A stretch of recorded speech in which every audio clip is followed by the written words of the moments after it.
그래서 우리가 구원받은 하나님의 자녀로서 어떤 일이 일어났는가 한 그 단어들이 오늘 본문 속에 세 가지로 등장합니다. 첫째로 하나님은 우리를 아들로 입양해 주셨다는 겁니다. 아들로 입양해 주셨어요. 4장 4절 5절 보세요.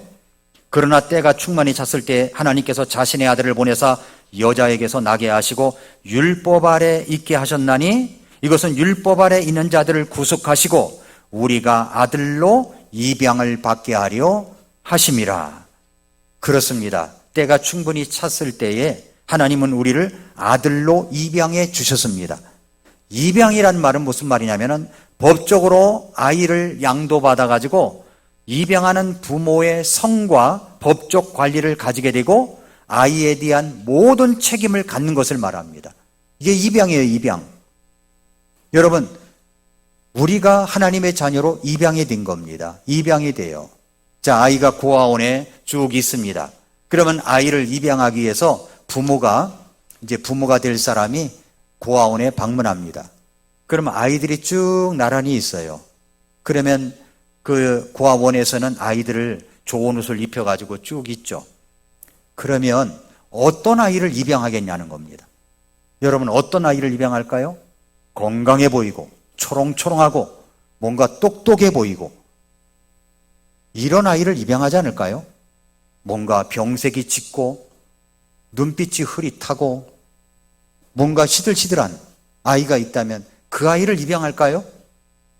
여러분이 입양을 한다면 어떤 아이를 입양할 것 같습니까? 자, 이것을 생각하고 우리는 과거에 어떤 자였는가를 한번 생각해 보십시오. 하나님이 우리를 입양했는데 우리가 고아원에 쭉 서 있다고 합시다. 우리 모습이 어떤 모습이었는가? 어떤 모습인데 하나님이 우리를 입양해 주셨는가 하는 사실을 한번 같이 생각해 보겠습니다. 자, 이사야서에서 본 인간의 모습이 어떤가를 살펴봤어요. 이사야서 1장 2절부터 4절을 보니까 이사야가 이스라엘 민족을 뭐라고 얘기하냐면은 죄 많은 민족이고 불법을 짊어진 백성이고 악을 행하는 자들의 씨고 부패시키는 자식이고 주님을 버리고 하나님의 분노를 일으켰던 그런 사람들이다.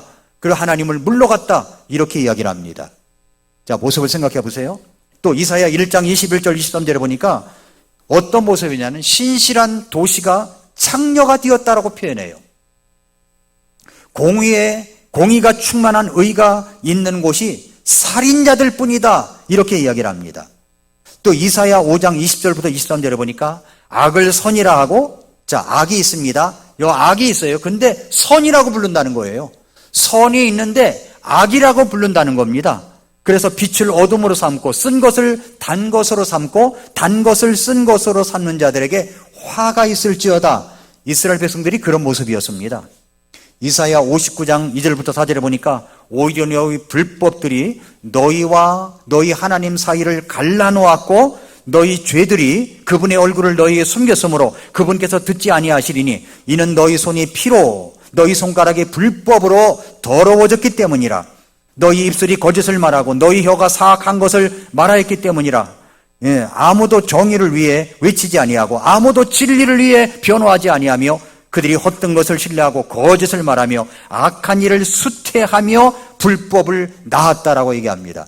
자, 이스라엘 백성들의 모습을 이야기하는 거예요. 우리들의 모습은 다를까요? 우리들의 모습은 달랐을까요? 로마서 1장을 한번 열어보세요. 우리들의 모습이 나옵니다. 우리가 입양을 받기 전에 어떤 모습이었는가를 한번 살펴보겠습니다. 로마서 1장은 사도 바울이 인간의 죄악된 모습을 이야기하면서 하나님의 진노가 불의와 불경과하는 사람들에게 나타나는 이유를 설명하고 있는 겁니다. 이 장에서 바울은 인간의 죄악된 모습, 우리가 입양받기 전 어떤 모습이었는가를 이야기합니다. 자, 로마서 1장 21절. 그들이 하나님을 알면서도 하나님으로서 그분이 받으실 영광을 그분께 돌리지 아니하고 감사하지도 아니하며 오히려 자기들이 상상 속에서 허망해졌고 그들의 어리석음은 마음에 어두워졌다고 얘기합니다. 하나님을 알지만 하나님을 영화롭게 하지 않았다는 겁니다. 여기서 바울은 인간이 하나님을 알면서도 하나님을 영화롭게 하거나 감사하지 않음을 지적합니다. 그 결과 그들의 생각이 헛되게 되고 마음이 어두워졌다, 허망해졌다라고 이야기합니다. 로마서 1장 23절, 썩지 아니할 하나님의 영광을 썩을 사람이나 새나 네 발 달린 짐승들이나 기는 것들과 같은 형상으로 바꾸었다는 겁니다. 다시 말해서 우상숭배를 했다는 거죠. 우상숭배, 하나님보다 더 좋아하는 것들을 쫓아갔다는 이야기입니다. 또 로마서 1장 24절부터 27절에 보니까 그러므로 하나님께서도 그들을 그들 마음의 정욕을 통해 부정함에 내주사 그랬어요. 내버려뒀단 말입니다. 내주사, 그들이 자기 몸을 서로 욕되게 하셨으니 그들은 하나님의 진리를 거짓으로 바꾸어 창조자보다 창조물을 더 경배하며 섬겼느니라. 그러나 하나님은 영원히 찬송받으실 분이시니라. 아멘. 이런 까닭으로 하나님께서 그들을 수치스러운 애정에 내주셨으니 또 나오죠. 이는 심지어 그들의 여자들도 본래대로 쓸 것을 본성에 반하는 것으로 바꾸었기 때문이라. 이와 같이 남자들도 본래대로 여자 쓰기를 버리고 서로를 향해 욕정에 불타 남자가 남자와 더불어 보기 흉한 짓을 행함으로 자기 잘못에 대한 응분의 대가를 자기 속에 받았느니라 라고 하는 겁니다. 이게 뭘 말하는 거예요? 이건 동성연애를 말하는 거죠. 동성애 결혼을 말하는 겁니다. 이런 짓을 하고 있었다는 거예요. 26절, 하나님께서 사람들을 그들의 타락한 욕망에 내버려 두셨다는 거고, 27절, 이로 인해 사람들은 자연적인 성적 관계, 남자와 여자가 결혼해서 결혼 안에서의 성적 관계를 버리고 동성애와 같이 부자연스러운 행위를 하게 되었다고 지적하고 있는 것입니다. 여러분, 차별금지법 안에 이 동성애를 차별하지 말자는 조항도 들어가 있는 거예요. 차별금지법을 지지하고 있는 국회의원들은요, 절대 뽑혀서는 안 될 사람들입니다. 왜냐하면 하나님을 대항하는 사람들이잖아요. 여러분이 신앙이 그렇게 좋다고 하면서 하나님을 대항하는 사람들을 지지합니까? 그리스도인들은 그렇게 살면 안 되는 겁니다. 여기 지금 인간의 죄악된 모습을 이야기하고 있습니다. 또 로마서 1장 28절부터 32절에 보니까 죄악으로 가득 찬 삶의 모습이 드러나는데 뭐라고 얘기했냐면은 28절, 그들이 자기 지식 속에 하나님 두기를 싫어합니다. 하나님의 말씀도 싫어하고 예배 드리는 것도 싫어하고 성경을 가까이 하는 것도 싫어합니다. 그런데 하나님 두기를 싫어하니까 그렇게 하나님께서도 그들을 버림받은 생각에 내주사, 여기 내주사라는 말이 3번 등장하죠. 합당하지 못한 그 일들을 행하게 하셨으니 내버려 둔 거예요. 그랬더니 29절부터 그들의 죄악된 열매가 나옵니다. 그들은 모든 불의, 음행, 사악함, 탐욕, 악의로 가득하며 시기, 살인, 논쟁, 속임수와 적개심으로 가득하고 수근수근하고 뒤에서 헐뜯고 시기와 살인과 논쟁과 속임수와 적개심으로 가득하고 수근수근하고 뒤에서 헐뜯고 하나님을 미워하고 업신여기고 교만하고 자랑하고 악한 일들을 꾸미고 부모에게 불순종하고 지각이 없고 언약을 어기고 본성의 애정이 없고 화해하기 어려우며 긍휼이 없는 자들이라. 32절, 그들이 이런 일들을 행하는 자들은 죽어야 마땅하다는 하나님의 심판을 알면서도 같은 일들을 행할 뿐만 아니라 그런 일을 행하는 자들을 기뻐하는 거예요. 야, 그렇게 살면 어때? 내가 슈퍼마켓에 가서 물건을 하나 훔쳐가지고 왔습니다. 친구에게 너무 불안해가지고 이야기를 해요. 야, 내가 물건 훔쳤더니 너무 불안해, 두려워, 어떻게 하면 좋지? 그러면 야, 그거 빨리 갖다 주고 잘못했다고 용서를 빌어. 그거 빌어야지, 돌려줘야지. 이렇게 말하는 게 아니라, 야, 남자가 살아가다 보면은 그럴 때도 있지. 괜찮아. 나도 그런 적이 있는데 괜찮아. 이렇게 말한다는 겁니다. 괜찮은 겁니까? 아니라는 거죠. 하나님의 심판을 알면서도 같은 일들을 행할 뿐 아니라 그런 일을 행하는 자들을 기뻐한다는 겁니다. 여러분, 인간이 하나님을 마음에 두기 싫어하게 되니까 내버려 두심으로 말미암아 일어나는 결과죠. 이것이 인간의 모습이라는 거예요. 인간의 모습. 자, 에베소서 2장을 열어보세요. 에베소 2장 1절부터 3절. 에베소 2장 1절부터 3절. 네. 범법들과 죄들 가운데서 죽었던 너희를 하나님께서 살리셨도다. 자, 살아난 자들입니다. 그런데 뭐라고 얘기했냐면 2절부터 지나간 때를 한번 생각해 보라는 거예요. 우리가 입양을 받기 전의 모습을 생각해 보라는 겁니다. 지나간 때에는 너희가 그것들 가운데서 이 세상 행로를 따라 걸었고 공중의 권세 잡은 통치자 곧 지금 불순종의 자녀들 안에서 활동하는 영을 따라 걸었느니라. 지나간 때에는, 우리가 입양을 받기 전에는 우리도 다 그들 가운데서 우리의 육신의 욕심 안에서 생활하며 육신과 생각의 욕망들을 이루어 다른 사람들과 같이 본래 진노의 자녀들이었다는 겁니다. 진노의 자녀들이었다는 거예요. 진노의 자녀, 마귀의 자녀들이었어요. 우리는.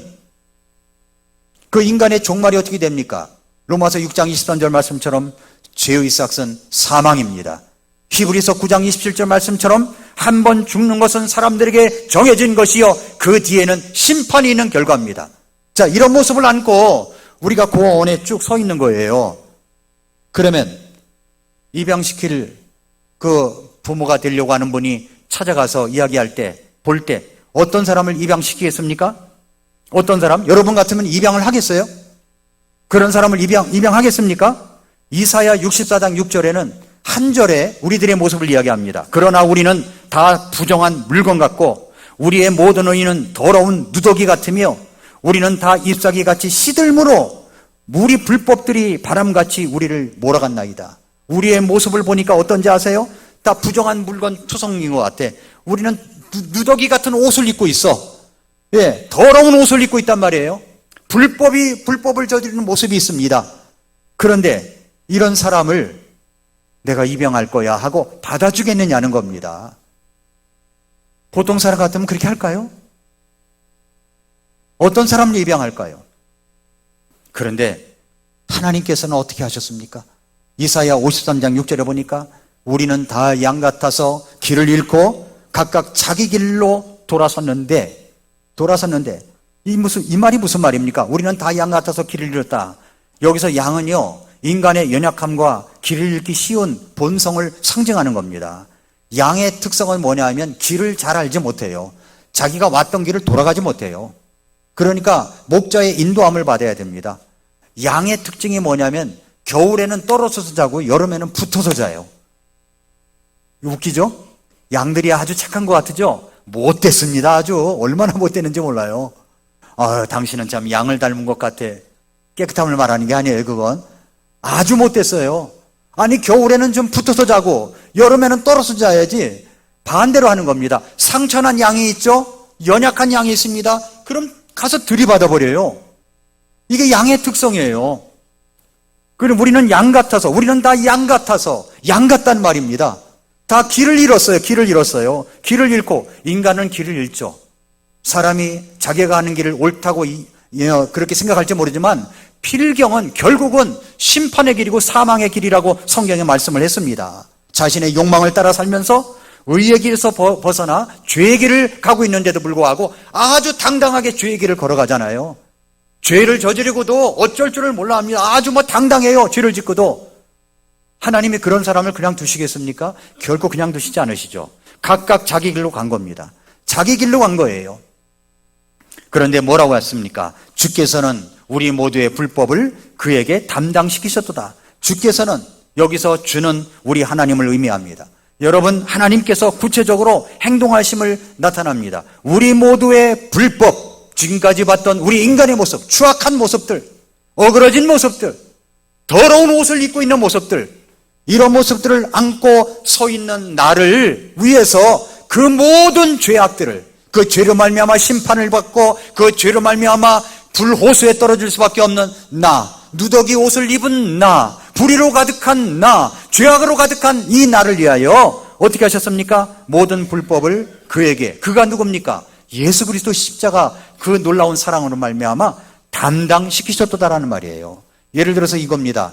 자, 여기에 이제 내가 있습니다. 나 있는데 이게 죄라고 생각해 보세요. 이게 이렇게 설명하겠습니다. 이게 죄를 내가 지고 있습니다. 누더기 옷을 입고 있어요. 이건 불법입니다. 이건 더러운 옷 같아요. 이걸 말미암아 나는 지옥에 갈 수밖에 없어요. 그런데 하나님께서 예수 그리스도라고 하면은 예수 그리스도에게 나의 모든 불법을 그에게, 예수님에게 담당시키셨다는 겁니다.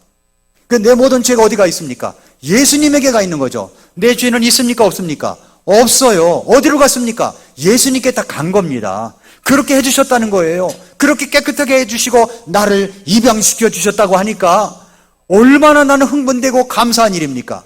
나 같은 자를 아들로 받아주시고 나 같은 자를 딸로 받아주시고 안아주시고 품어주시고 사랑해주시고 인도해주시고 먹을 것을 주시고 지켜주시고 내 기도 응답을 해주신 이 하나님의 사랑이 얼마나 감사합니까?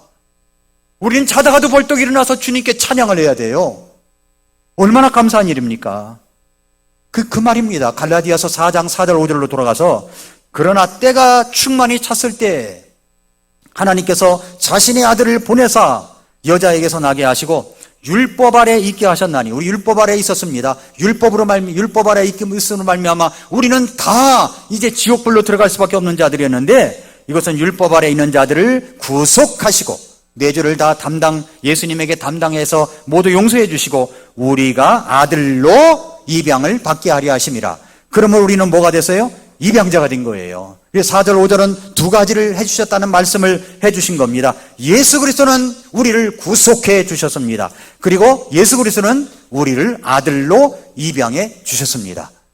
여러분, 이 사실을 믿고 예수님을 여러분의 마음의 구주로 받아들인 적이 분명히 있으십니까?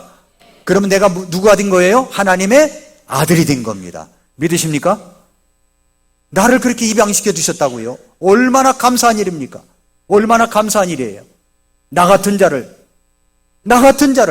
쓸모없는 자를, 더러운 누더기 옷을 입었던 나를 이렇게 구속해 주시니 얼마나 감사합니까?